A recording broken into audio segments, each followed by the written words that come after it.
wonder now why you would want to go on. You have everything, you're rich, you're successful, you're famous. Oh, here we go again. I have nothing else to do. No. I could become a gardener, actually. Talking about it as we're sitting in the garden, I suppose I could become a Japanese landscape gardener. But no, I mean, why should I carry on? No, I want to. In fact, this new.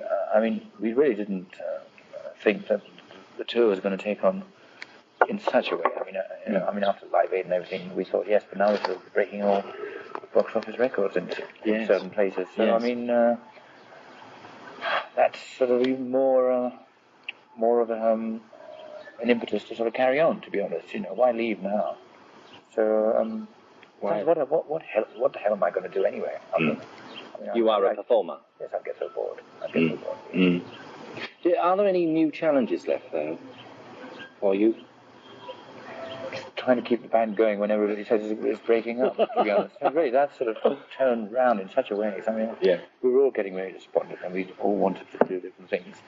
And when you have that in your sort of bloodstream, as it were, so the slightest things that happens, you just say, fine, that's it. So it's like you just need the slightest excuse to actually break up the band. And for some odd reason, I think after sort of being on tour already, because we've done half the tour at the moment, and there was this thing that we had started the tour, and I had sort of made up my mind that after the tour we're going to, but not let it out or anything, we're just going to sort of finish the tour and then think about it, but I had sort of made up my mind. But I mean, having said that, I was the one that actually changed, and so I'm a man of mood sometimes, So I mean, I suddenly thought that everything was going so well, and I sort of, I don't know, from somewhere or other, I got a sort of newfound sort of force, I think. I mean, suddenly there's sort of more left in Queen. So having said that, I mean, well, at the end of the tour, I'd probably say it's finished. But I mean, we really want to stay together. Where it really gets pretty hectic in those areas is when we actually do an album. Because I mean, we do get on each other's nerves, and we actually really, it's a pretty solid workout on that. And then you actually start thinking, is it really worth it after all these years? Because I think the way I think about these things, I think so do the rest of them, is that after all these years, you don't want it to be such a fight to get anything done. Because I mean, you've already done that thing, and I think most of it should be fun. Like recording should be fun now, because I mean, we know each other on that. But it's not, it's even worse. So I think then you have to sit back and think, is it really worth it? Why don't we just go our separate ways and sort of enjoy it? But I think we're the four people that in the end sort of we need that kind of thing, even though we don't like it. Like if it was too easy, we would think, oh dear, you know what I mean? So I mean, like, we want to make it easy for ourselves, and so we have this wonderful space to do nothing, and we think, oh my God, we better go back in and carry on fighting, really. I suppose that's it. That's the way I am. Do you what kind of things do you fight over? Well, a lot of the time is how each musician is displayed on an album. So like, if I had more songs than somebody else, it would make them a lesser musician. You see what I mean? That's how near the mark it is. So I think now I've always tried to sort of make it very diplomatic. So I just say, okay, no matter what it is, we all have even songs from now.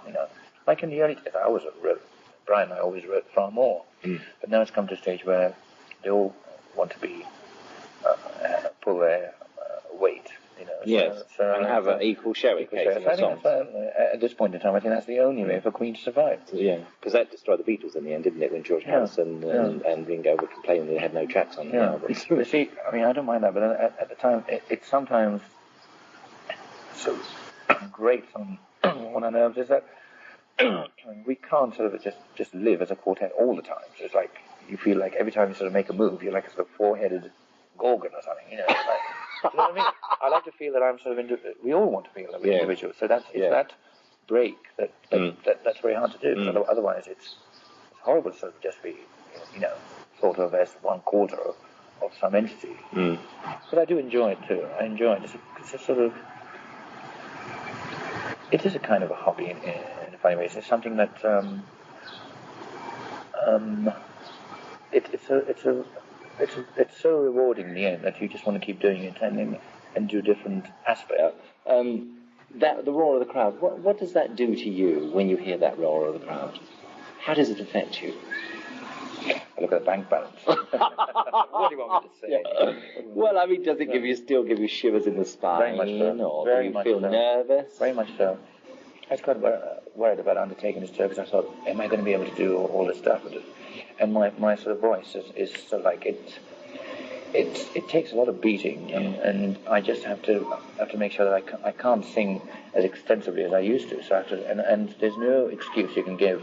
You can't do a show and say, look, I'm sorry, I did 2 shows, last couple of days, and so my voice is, really taking a toll on the third. So I was very worried about that because it is a crucial moment as well. Because if we don't do well now, they're going to just say, okay, that is the end of Queen. It's not like the early days where I could do anything, because I always knew that I could get away. With it. Now I have to sort of make sure that everyone's watching. It's sort of. Yeah. What sort of people, talking about the people you socialise, you mentioned the